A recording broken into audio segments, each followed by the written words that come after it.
Heto na nga mga mi, ang mga kaganapan sa simpleng selebrasyon nung karawan ni Papa last weekend. Nasabi ko nga sa last video ko na maaga nga kaming bumiyahe pa uwi dito sa amin sa La Union, kaya kanina pagdating namin ay kumain muna kami ng breakfast bago ang lahat. So ito na nga, natapos na kaming kumain lahat at nakapag-ayos na kami ng mga pinagkainan namin. Nilabas na namin itong mga gulay na gagayatin namin para sa mga lulutuin nga namin para mamaya sa birthday ni Papa. Kunti lang naman yung mga lulutuin namin, pero sa birthdayhan, hindi talaga mawawala yung pangunahing putahe, yung pampahaba ng buhay ay yung pansit.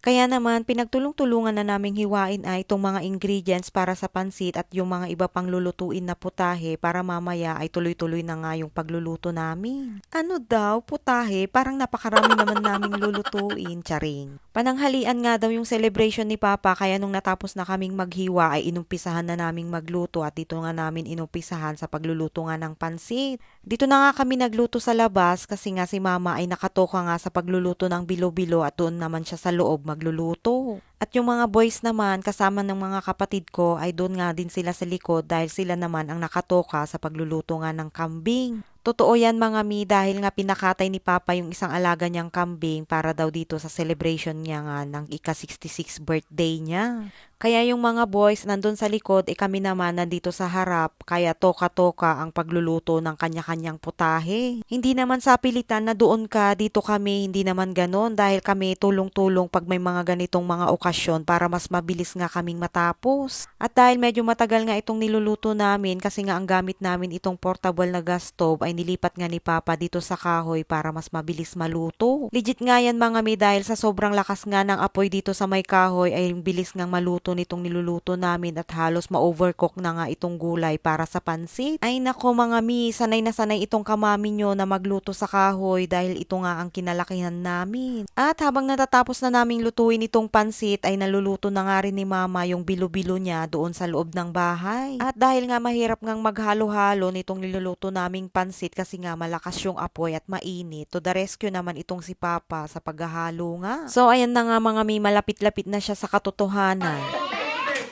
Lay. Nag-hello ka mo. Papa, ag-hi ka mo ta.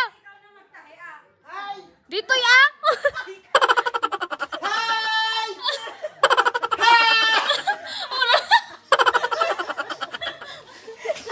Ayan na nga mga mi, nakaluto na nga kami ng pansit at sinunod na nga ni Papa na lutuin yung pinapaitan na nga niya na kambing. At yun nga, nung natapos na kaming makapagluto, lahat ng mga handa namin ay nagsipag-ayos na kami at nagsipagligo para mamaya.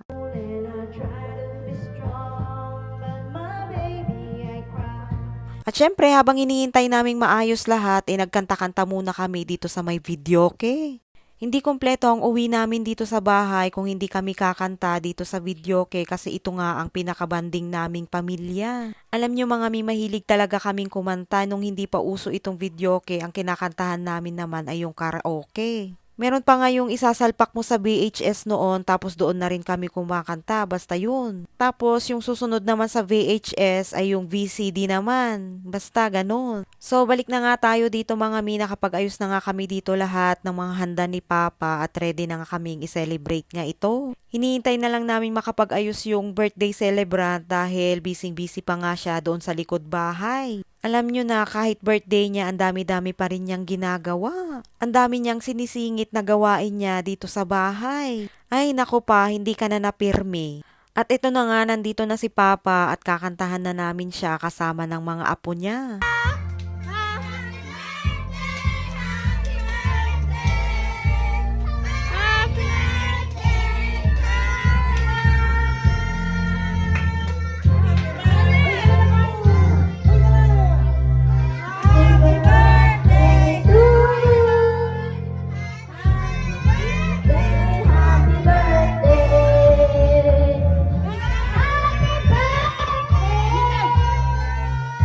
Pagkatapos nga namin kantahan si Papa ng happy birthday kasama ng mga apo niya at walang maayos dahil ang gulo-gulo namin, ay nagpicture-picture muna kami kasama ng lahat. Syempre, kailangan i-document ang celebration na ito para may mga tinitignan din tayo pagdating ng araw. Yung mga masasayang araw na katulad nito ay kailangan syempre may documentation. Lalo na at kompleto kaming mga pamilya. 'Di ba nga mga mi, ang sabi ko nga ang mga ganitong pagkakataon ay blessing ni Lord kaya dapat pahalagahan. At yun na nga, pagkatapos naming magpicture-picturean dyan ay kainan na.